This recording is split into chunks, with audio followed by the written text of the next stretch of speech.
አይነ ጥላ ጋንንት ነገ ለሚያደርስብን የህይወት ኪሳራ ዛሬ ነው የጥፋት መሰረት የሚጥለው። መንፈሱን አደገኛ የሚያደርገው ለሩቅ የተንኮል መንገዱ ዛሬ ነው መንቀሳቀስ የሚጀምረው። ከህይወታችን ስርና መሰረት በመነሳት ነው ነጋችንን ለማበላሸት የሚጥረው። ትላንት በህይወታችን የሰረጸው አጋንንት ዛሬን ያለ ልፋት ማበላሸት ይቀሏል። አይነ ጥላ ለህይወታችን ከባድ የሚሆነው ከእናታችን ማህፀን ስለሚዋረሰን ነው። ይህ ማለት በጽንስ ወቅት በእናታችን ማህፀን ደም በሆንበት ሰዓት በስውር መጠናወት ይጀምራል።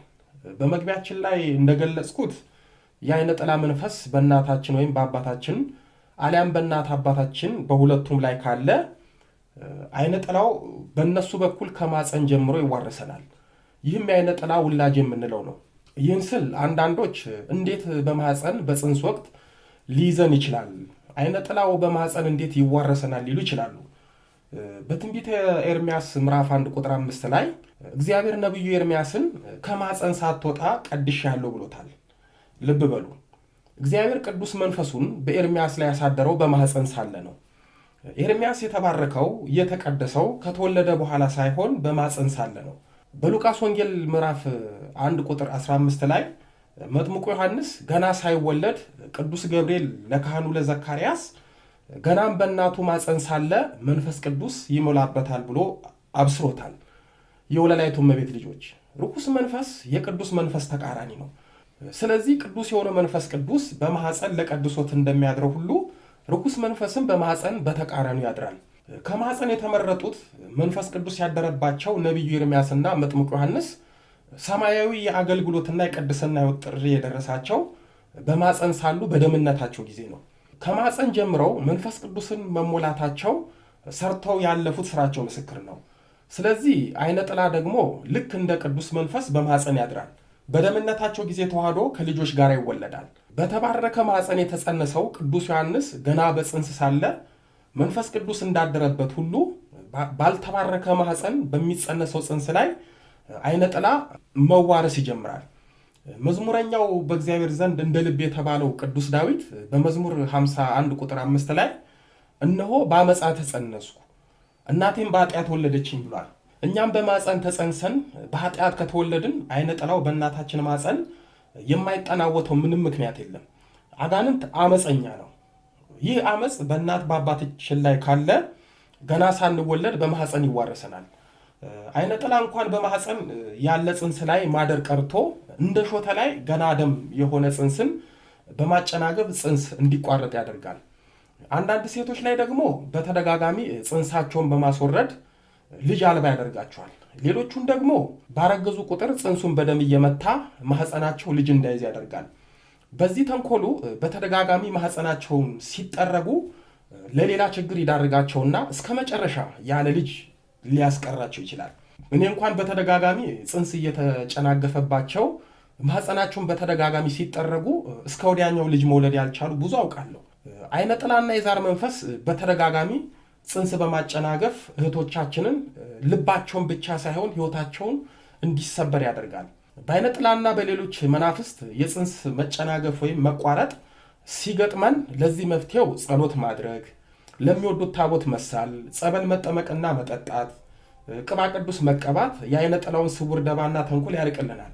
ከማፀን ጀምሮ አይነ ጥላ የያዛቸውና አብራቸው የተወለዱት ልጆች በሚያድጉበት ጊዜ አይነ ጥላው በራሱ ባህሪ እየቀረጻቸው እያጣመማቸው አብሮ ማደግ ይጀምራል። ልጆችንም ቅድስና እንዲርቃቸው መልካም ባህሪ እንዳይኖራቸው ከፍተኛ ጫና ውስጥ ይከታቸዋል። አይነ ጥላው የነገ የተስፋ ሕይወታቸውን ለማጨለም ገና በጠዋቱ ተክለሰብናቸውን እያራቀ ራሱን በተንኮል እያራቀቀ በውስጣቸው አድብቶ ይቀመጣል። ትንሽ ከፍ ሲሉ ደግሞ የመታዘዝ ሳይሆን የእንቢተኝነት ጠባይ ይዘው እንዲያድጉ ያደርጋቸዋል። የሚነገራቸውን ነገር የማይሰሙ ተው የተባሉትን አድርጉ የተባሉ ይመስል በል መንፈስ እንዲያደርጉ ያደርጋቸዋል። አይነ ጥላው ከማፀን ጀምሮ ስላደረባቸው ንቃተ ሕሊናቸውን በመስለብ እንዲፈዙ እንዲደነዝዙ ያደርጋቸዋል። በተለይ ሕፃናትን ደስተኛና ሳቄታ ሳይሆን አልቃሻና ሆደ ባሻ ልጅ እንዲሆኑ ያደርጋቸዋል። አንድ ነገር ሲነገራቸው ወይም ሲቆጧቸው ደንግጦ ከመስማት ይልቅ አፍጦ የሚማገቱና እንቢኝ እንዲሉ ያደርጋቸዋል። በዚህ መልኩ አይነ ጥላው በስውር የራሱን የክፋትና የጥመት ባህሪ እያዋረሳቸው በሽምቅ በመደበቅ አብሮ መኖር ይጀምራል። በዓይነ ጥላ ክፉ መንፈስ እንዲህ ሆነው ያደጉ ልጆች እግዚአብሔር ካልረዳቸው በስተቀር በእግዚአብሔር ቤት አገልጋይ ቢሆኑ አጥፊ፣ አሿፊ፣ ነቃፊ፣ በቤተ ክርስቲያን ላይ የሚያላግጡ፣ በቤተ ክርስቲያን እየኖሩ ከሕገ እግዚአብሔር የሚያፈነግጡ ነው የሚሆኑት።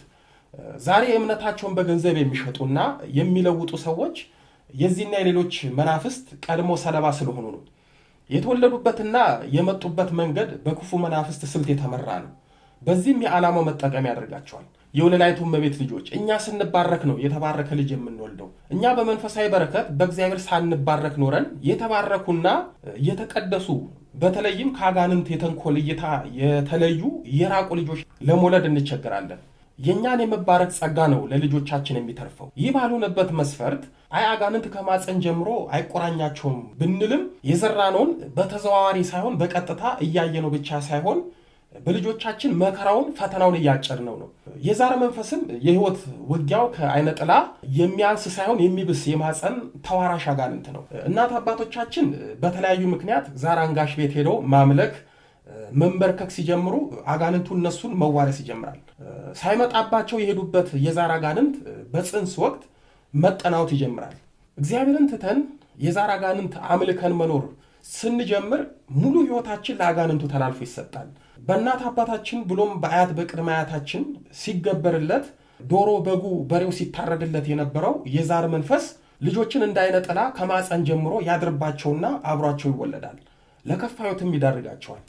ዓይነ ጥላ ቡዳ የዛር መንፈስ በማፀን በማደር ልጆችን በቀላሉ ሊያድርባቸውና አብሯቸው ሊወለድ ይችላል። የእግዚአብሔር ጸጋ ረድኤትና በረከት በሌለበት ሕይወትና ማህፀን ዓይነ ጥላው ዛሩ ቢያድርበት ምን ይደንቃል?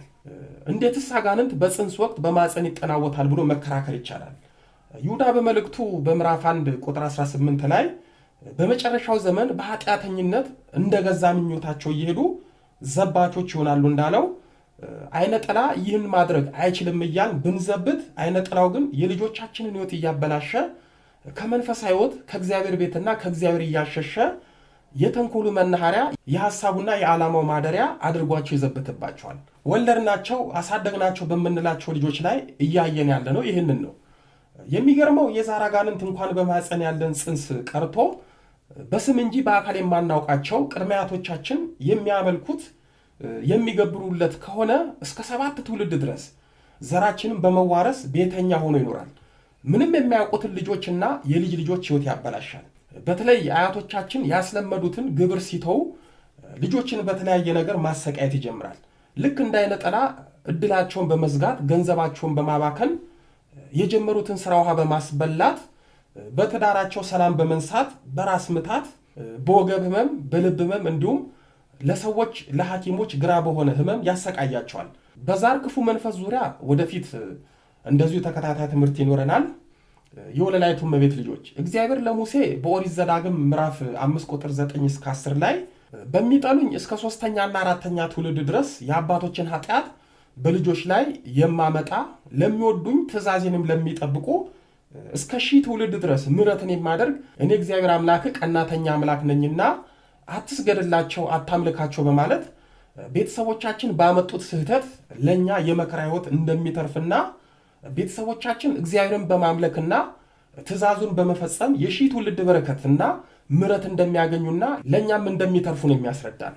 እዚህ ላይ ልብ ልትሉት የሚገባው እግዚአብሔር ለሙሴ በሚጠሉኝ እስከ 3ኛና 4ኛ ትውልድ ድረስ የአባቶችን ኃጢአት በልጆች ላይ የማመጣ ብሎ የተናገረው የእግዚአብሔርን መንገድ በመጥላት የእግዚአብሔርን ሕግ በመተው በባዕድ አምልኮ ሕይወት ውስጥ ተዘፍቀው ዛርና የዛር መናፍስት አምልኮ የሚያመጡት ጣጣ ችግር ምንም ለማያውቁት እስከ 3 እና 4 ትውልድ ድረስ ማለትም ለልጅ ልጆች እንደሚተርፍ ቤተሰቦቻችን ኃጢአት ተብሎ በተጠቀሰው በባዕድ አምልኮ በጨሌው በአቴቴው ወዘተ ያመጡት ጣጣ ለልጆቻቸውና ለልጅ ልጆቻቸው ክፉ ዕጣ እንደሚሆን ትልቅ ማሳያ ነው። የዛር አጋንንት ከወለድናቸው ልጆች ደመግቡ የሚለው አለ። ይህ ማለት አጋንንቱ ለተንኮሉ ዓላማ ቤተሰቡን ለማሰቃየት የሚጠቀምበት አንድ ልጅ ላይ ይሰፍራል። ባሲ ሲልም ሁሉም ልጆች ላይ በማደር ቤተሰቡን የጠብ የጭቅጭቅ የሰላም ማጣትና ያለመግባባት መንደር ያደርገዋል።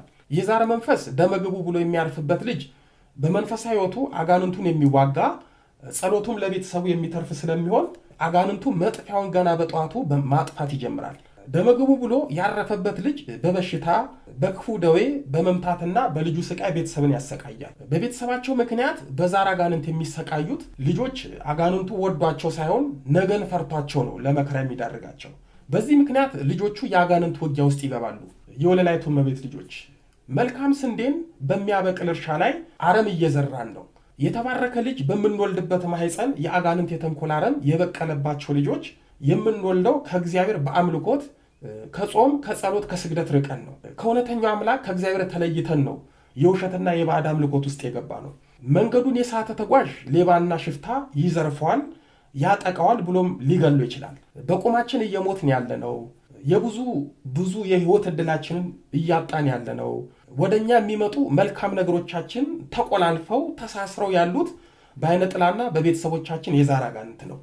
ከእግዚአብሔር መንገድ ርቀን በባዕድ አምልኮ ተጉዘን አጋንንት የማያጠቃበት ህይወታችንን ከማፀን ጀምሮ የማያበላሽበት ምክንያት የለም። የእኛ ልጆች ከማፀን ዓይነ ጥላና ዛር ይዋረሳቸዋል።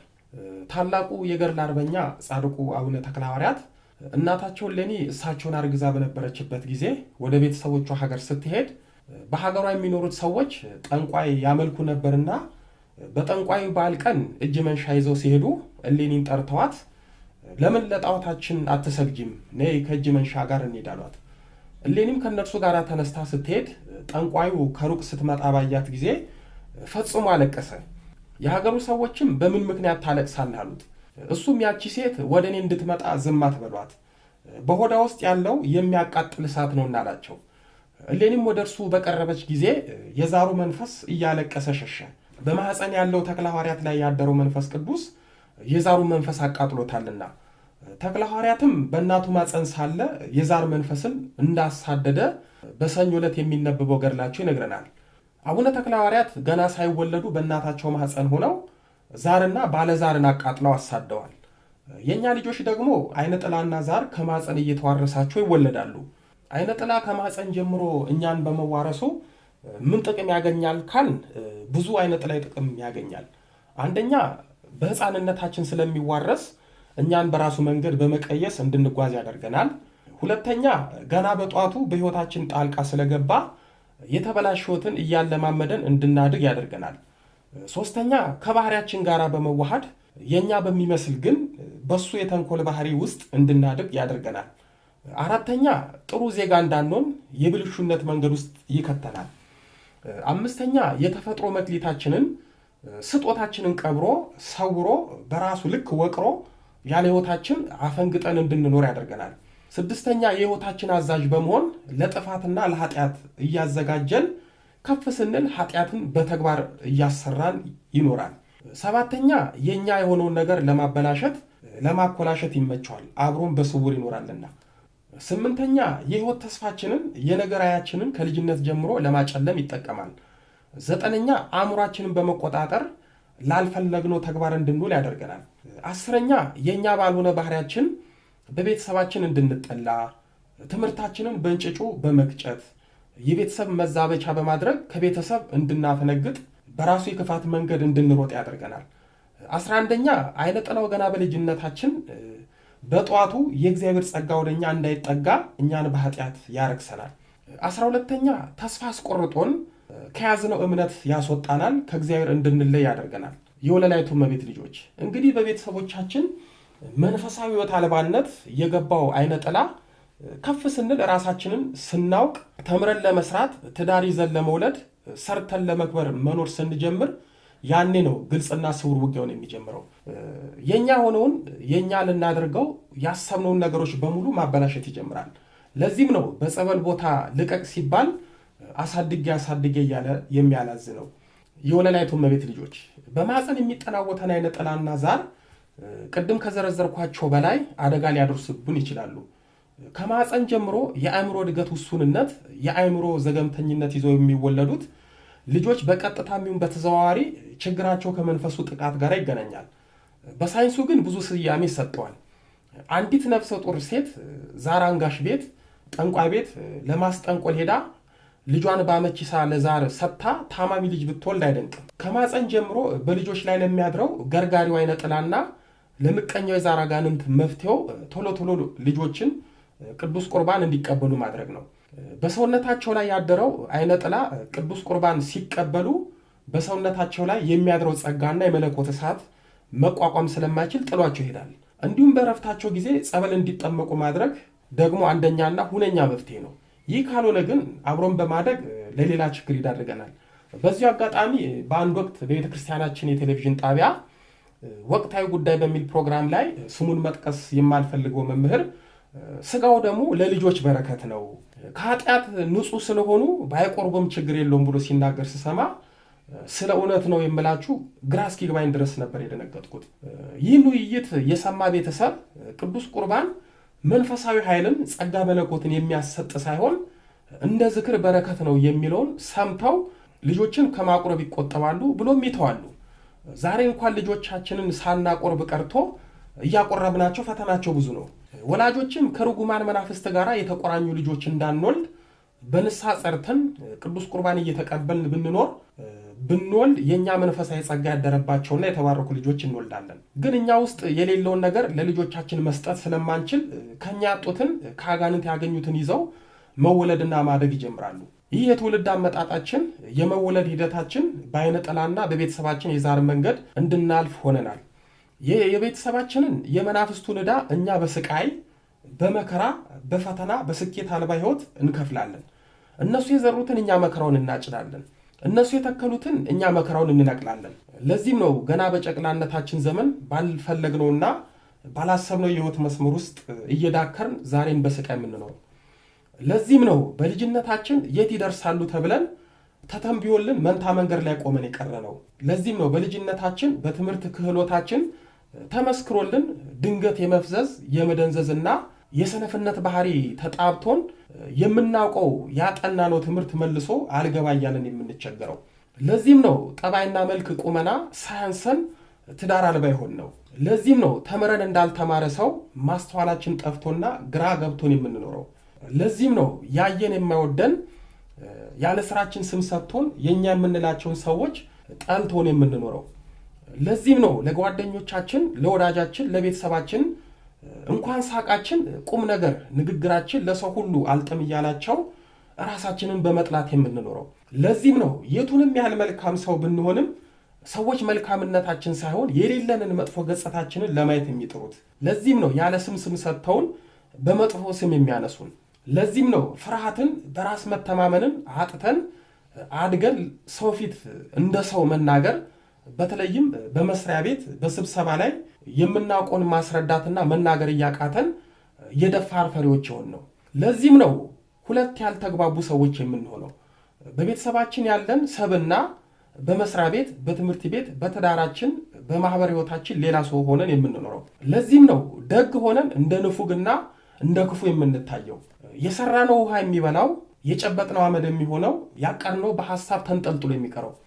ለዚህም ነው እጅ የገባ ያልነው እንደ ሰማይ የሚርቀን ሩቅ አስበን ቅርብ የምናድረው።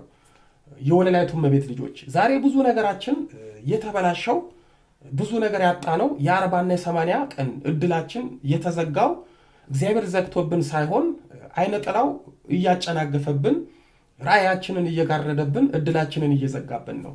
አብሮን የተወለደው እያደገው እንዲሁም ከልጅነታችን የያዘን አይነ ጥላ የህይወታችን ደንቃራና ኪሳራ ሆኖብናል። የወለላይቱ እመቤት ልጆች እስኪ ቆም ብላችሁ ከልጅነታችሁ ጀምሮ እያጣችሁት የመጣችሁትን ነገሮች አስቧቸው። ስኬት የሚመስል መልካም ነገሮች ጀምራችሁ የት ነው ዛሬ ቆማችሁት? ትላንት የቆምንበት ስኬት የሚመስል ዛሬ ግን ውድቀት ሆኖብናል።